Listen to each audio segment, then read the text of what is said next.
আসসালামু আলাইকুম রহমতুল্লাহি ওয়া বারাকাতুহু। আমরা তো সকলেই জানি হযরত মুহাম্মদ সাল্লাল্লাহু আলাইহি সাল্লাম এর মা মারা গিয়েছিলেন, কিন্তু কখন কোন সময় কিভাবে মারা গিয়েছিলেন তা কি আমরা জানি? চলুন তাহলে এই বিষয়টি আজকে আমরা জানি। তখন আরবের সময়কাল ছিল 576 সাল। নবীজির বয়স তখন 6 বছর। মদিনায় যাবার জন্য দিনক্ষণ ঠিক করা হলো।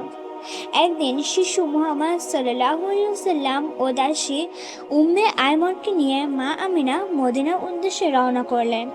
মদিনায় তখন ইয়াথরিব নামে পরিচিত ছিল। মদিনায় তারা কাটালেন কিছুদিন, তারপর তারা মক্কার পথে রওনা করলেন। আল্লাহর কি ইচ্ছা, প্রতিমধ্যে মা আমিনার শরীর বেশ খারাপ হয়ে গেল। দেখতে দেখতে মা আমিনা অসুস্থতা বেড়ে গেল। মা আমিনা আর সুস্থ হয়ে উঠতে পারলেন না। আল আবওয়া নামক স্থানে তিনি মারা গেলেন। তখন মুহাম্মদ সাল্লাল্লাহু আলাইহি সাল্লাম এর বয়স মাত্র 6 বছর। মায়ের আচমকা মৃত্যুতে বালক মুহাম্মদ সাল্লাল্লাহু আলাইহি সাল্লাম তো নির্বাক। মা বাবা দুজনকেই হারিয়ে মুহাম্মদ সাল্লাল্লাহু আলাইহি সাল্লাম এখন পুরোপুরি এতিম হয়ে গেছেন। মা আমিনা মারা যাওয়ার পর হযরত মুহাম্মদ সাল্লাল্লাহু আলাইহি সাল্লাম এর দায়িত্ব আব্দুল মুত্তালিব নেন। এতিম শিশুটির লালন পালনের দায়িত্ব তার কাঁধেই পড়ল। প্রিয় নাতিকে তিনি চোখে চোখে রাখতেন, সবসময় একসাথে খেতে বসতেন, কোথাও গেলে তাকে নিয়ে যেতেন এবং পাশে বসিয়ে রাখতেন। আব্দুল মুত্তালিব কুরাইশদের সর্দার, নেতা মানুষ, বিচক্ষণ ও বুদ্ধিমান। তিনি অনেক কিছু বুঝতে পারেন। মুহাম্মদ সাল্লাল্লাহু আলাইহি সাল্লাম এর আচরণ তাকে মুগ্ধ করে। নাতির কথাবার্তায় তিনি আকৃষ্ট হন। তিনি বুঝতে পারলেন হযরত মুহাম্মদ সাল্লাল্লাহু আলাইহি সাল্লাম কোনো সাধারণ শিশু নয়। তার ধারণা একদিন এই শিশু অনেক বড় হবে, তার বংশের মুখ উজ্জ্বল করবে। মুহাম্মদ সাল্লাল্লাহু আলাইহি সাল্লাম এর গুণাবলী অসাধারণ।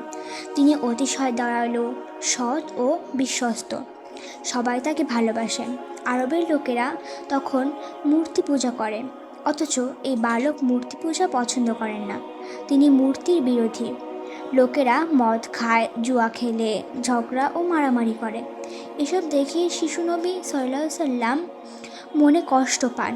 আরবের দাস দাসীদের অনেক কষ্ট দেয়। এসব কাজ ও আচরণ দেখে মহানবী সাল্লাল্লাহু আলাইহি সাল্লাম দুঃখ পান। দিন গেল, মাস গেল, এলো 578 সাল। মুহাম্মদ সাল্লাল্লাহু আলাইহি সাল্লাম এর বয়স 8 বছর উপনীত হলো। এ সময় আব্দুল মুত্তালিব অসুস্থ হয়ে পড়লেন। তিনি আর সেরে উঠতে পারলেন না। একদিন তিনি মারা গেলেন। বালক মুহাম্মদ সাল্লাল্লাহু আলাইহি সাল্লাম আবার একা হয়ে পড়লেন। তবে আল্লাহ তাআলা তার নবীকে হতাশ করতে চান না। নবীর চাচা আবু তালিব, তিনি খুবই সদাশয় মানুষ। তিনি ভাতিজার লালন পালনের দায়িত্ব নিলেন। বালক মুহাম্মদ সাল্লাল্লাহু আলাইহি সাল্লামকে তিনি আদর করেন। দাদার চেয়েও চাচার আদর কম না।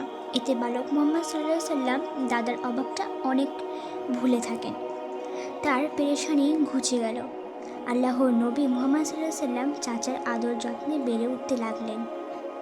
হযরত মুহাম্মদ সাল্লাল্লাহু আলাইহি সাল্লাম এর মা আমিনা ও দাদা আব্দুল মুত্তালিব এর গল্প এখানেই সমাপ্ত।